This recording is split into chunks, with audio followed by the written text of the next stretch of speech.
Prime voice news में आपका स्वागत है। देखिए आज की बड़ी खबर।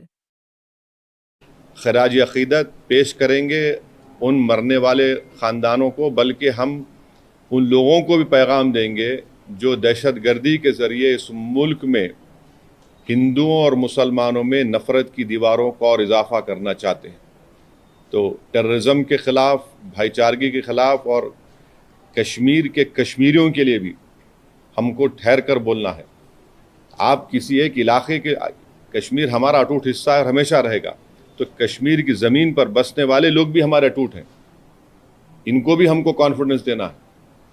अब आपका कोई सवाल है तो बोलिए, मुझे जल्दी जाना है एयरपोर्ट। एक सेगमेंट है, आप सिर्फ हेडलाइन की, अखबार के हेडलाइन की बात कर रहे हैं, लेकिन एक सेगमेंट है जो जिसको एक मौका मिला है या सोशल मीडिया पे हिंदू मुस्लिम बहुत ज़्यादा किया जा रहा है, उसके लिए आपका क्या मैसेज? नहीं, आप ये भी तो देखिए कि उसमें गरीब कश्मीरी मुसलमान जो घोड़े पर बिठा कर लेकर गया था, रिपोर्ट्स में आया है कि वो रोकने गया इन जालिम कुत्तों को, शैतानों को, तो उसको भी गोली मार दी। कई तस्वीर हैं कि जख्मियों को लोग उठाकर लेकर जा रहे हैं नीचे। आप अगर जो लोग सोशल मीडिया पर ये जो बदगुमानी और जहर फैला रहे हैं, वो पाकिस्तान को और LT को खुश कर रहे हैं, याद रखिए आप। वो ये कहना चाहते कि कोई हिंदू कश्मीर को नहीं आ सकता, तो आप उनको कामयाब कर रहे हैं इस तरह की बकवास करके। आप भाई, आपको अगर नफरत है किसी से तो फिल वक्त रुक जाइए, वक्त नहीं नफरत दिखाने का। ये वक्त हमको एक सीसा पीला हुई दीवार की तरह खड़े होकर उन तमाम ताकतों को एक पैगाम देना है। आप तो उनको कामयाब कर रहे हैं इस तरह की बकवास करके। वो जो चाह रहे थे, आप उनको मदद कर रहे हैं। आप एक बात समझिए कि कितने कश्मीरी मारे गए, उनका क्या मजहब था? मुसलमान भी थे वो। सबसे बड़ा नुकसान तो उनको हुआ है, उनको ही होगा कल के बाद। तो आप वो जो दुश्मन चाह रहा है वो चाल में उनको कामयाब होने दे रहे आप इस तरह की बकवास करके। और जो लोग टीवी चैनल पर जो बैठे हुए हैं, मेरी उनसे भी दरखास्त है, आप देख लीजिए। आप जो बैठकर आप जो सरमनाइजिंग कर रहे हैं, आपके सरमन से आप तो फायदा पहुंचा रहे हैं। हाँ, बोलिए बोलिए बोलिए। प्रधानमंत्री ने एश्योर किया है पब्लिक मीटिंग में कि अब आतंकवादियों की जो बची कुची जमीन है वो भी अरे ले लीजिए ना भाई, कौन रोक रहा? हम तो बोल रहे हैं लो बोल के कई मरतबा। ये बात POK ले लीजिए जाकर, वो इलाका भी लीजिए जो चीन के पास है। POK का इलाका पाकिस्तान ने चीन को दिया, वो भी ले लीजिए। बराबर लेना चाहिए, छोड़ना नहीं चाहिए उसको। बिल्कुल लीजिए, उसमें क्या बात हो रहा है? क्या है? हमने तो इंडस वाटर ट्रीटी को भी ख़त्म कर दिया, वो रोक लगा दी उसके ऊपर। तो अब ये बताइए, पानी कहाँ रखेंगे हम लोग? डैम बनाना पड़ेगा ना आपको, पानी कहाँ रखेंगे? दूसरी बात यह है कि झेलम चेनाब का मामला है, तो बागलियार हमने बनाया। अब ये जो चेनाब का मामला पूरा पहाड़ी इलाका है, समझे आप, पहाड़ी इलाका है। और जो झेलम का इलाका है, तो आपको फिर लैंड एक्विजिशन करना पड़ेगा पानी के लिए। करिए आप, बहुत अच्छा है। जो आप कर सकते करिए, मगर अकाउंटेबिलिटी फिक्स करिए। इस बात को याद रखिए कि हमने सर्जिकल स्ट्राइक भी किया, बालाकोट भी किया हमने। और 2000 में अटल बिहारी वाजपेयी के ज़माने में नुलवाल कैंप में 30 यात्रियों की यही पहलगाम में मौत हुई थी। किसके ऊपर अकाउंटेबिलिटी फिक्स होगी? आखिर ये लोग कैसे आए? अगर पहलगाम तो आ गए तो श्रीनगर भी जा सकते हैं लोग। तो ये अकाउंटेबिलिटी फिक्स होना ज़रूरी है। डिटरेंस पॉलिसी हमारी देखना ज़रूरी है। और ये जो हरकत किए ये कुत्ते, इनको सज़ा मिलना ज़रूरी है। और असल इनसे ऊपर जो शयातीन बैठे हुए हैं, जो हमेशा ही नहीं चाहते कि ना भारत में ना कश्मीर में अमन रहे, इनको जड़ पेड़ से इनको सबक सिखाने की ज़रूरत है। ये सिर्फ मेयर रेटरिक नहीं होना चाहिए, बल्कि ग्राउंड पर उम्मीद करते कि एक्शन होना। और मैं ऑन रिकॉर्ड कह रहा हूं कि होम मिनिस्टर जो जाकर मिले विक्टिम फैमिली से, अच्छा किए। वो आसान काम नहीं था मगर अच्छा किए। मगर उन विक्टिम्स को ये नहीं है कि हम भूल जाएं थोड़े दिन के बाद। उन मरने वालों के परिवार के आंसू रायगा नहीं जाने देना चाहिए। और कई ऐसे वीडियोस है कि जो लोग जिनको पनाह दिए, कश्मीरी मुसलमान पनाह दिए उनको, वो भी तो देखिए आप। सर ये जो मेजर्स लिए, ये जो मेजर्स लिए एससी सार्क जो स्कीम में वीजास है उसको इमीडिएटली कैंसिल करना, रद्द करना और 18 को बंद करना, और आप जैसा बोले झेलम, चेनाब, ब्यास, ये नदियों को कैसे रोक पाएंगे? मतलब डैम तो बनाएंगे। नहीं ठीक है, देखिए वर्ल्ड बैंक इसका वो इंश्योर करता है, तो आप करिए ना, हमको इतराज नहीं। पानी कहाँ रखेंगे वो भी तो देख लीजिए, क्योंकि जो Chenab area is a mountainous area and ये नदी जो जाती चेनाब की माउंटेन से जाती, जहलम का जो है वो जमीन पर जाती, तो आपको डैम तो बनाना पड़ेगा। इंडस का जो है वो उधर अलग एरिया होता, अलग छोटा सा एकदम। वो नहीं सर, ये कैसा देखती है मेजर्स को? ये काफी है पाकिस्तान की जो दहशतगर्दी एक बात सुनिए, मैं प्राइम मिनिस्टर से एक सवाल ये कर रहा हूं कि जनवरी 2025 तक पहलगाम में उस मुकाम पर 2 सीआरपीएफ की यूनिट थी, अब क्यों नहीं है? क्यों हटाया गया उनको? पूछ लीजिए कि सही है तो सही है बोलिए, गलत है तो गलत बोल दीजिए। जो बेसान मीडोज है, क्या हुआ वहां पर? फिर नीचे से जो क्विक रिएक्शन एक्शन टीम को 1 घंटा लगा ऊपर जाने के लिए, और ये कमीने कुत्ते जो है नाम पूछकर मार रहे थे लोगों को, मजहब पूछकर मार रहे थे। अकाउंटेबिलिटी तो फिक्स होनी चाहिए भाई।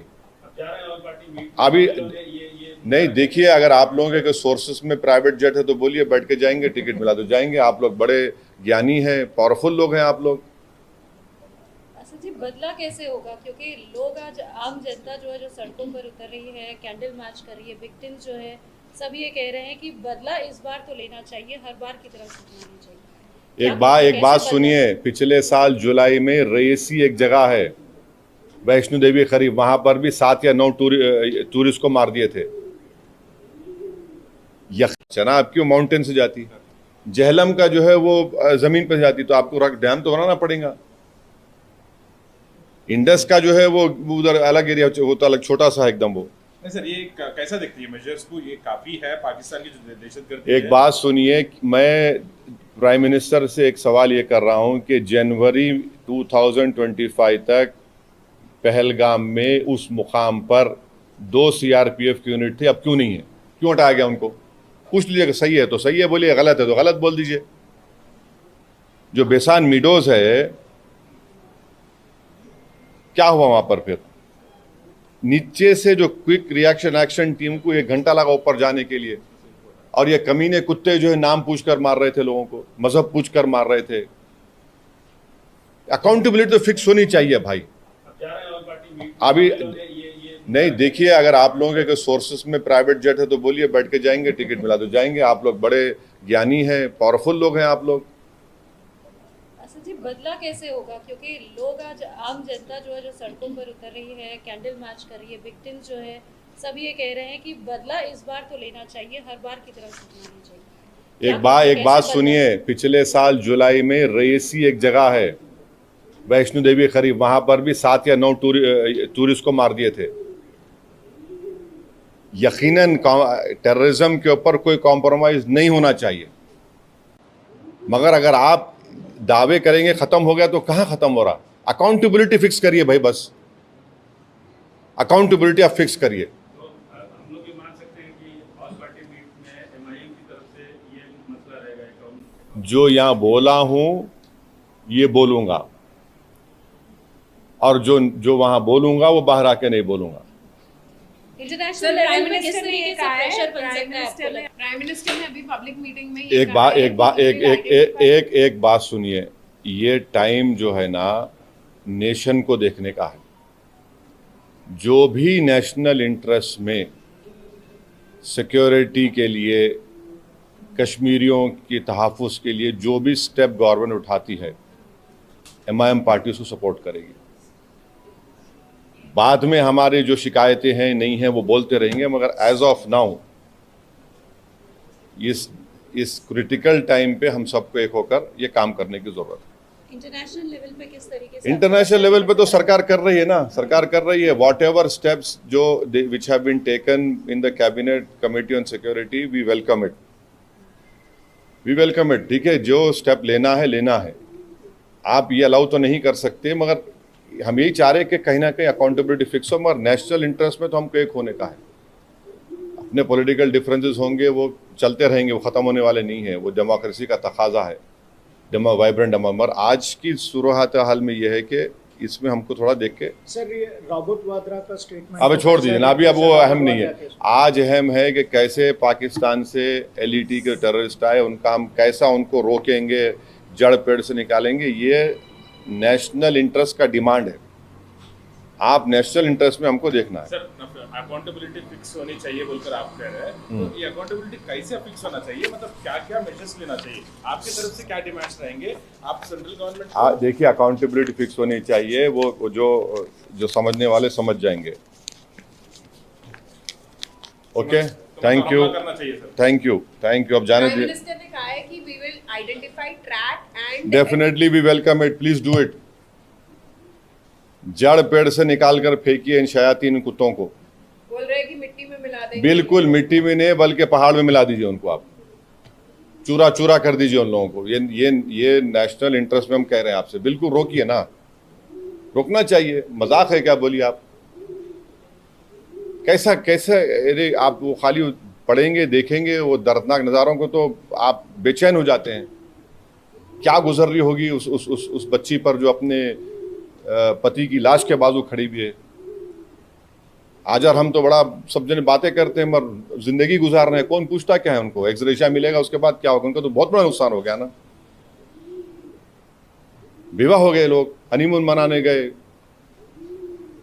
अब बताइए कोई शादी करके जा रहा है कि ये तो ये क्या है? ये तो डेफिनेटली जो सख्त से सख्त एक्शन ले सकते हैं प्राइम मिनिस्टर, उनको लेना चाहिए और ये जड़ पेड़ से ख़त्म होना। और इसमें कश्मीरियों का फ़ायदा है। आप बताइए, पूरा टूरिज्म इंडस्ट्री बर्बाद। मैं गया था 3 दिन पहले, हमारे एमएलए इम्तियाज़ जलील के बेटे का निकाह था। जगह नहीं है आपको वहाँ पर, श्रीनगर में इतने शादियाँ लोग आके कर रहे थे वहाँ पर, अब सब नुकसान। हमारा चैनल सब्सक्राइब करें और वीडियो लाइक करें, शेयर करें।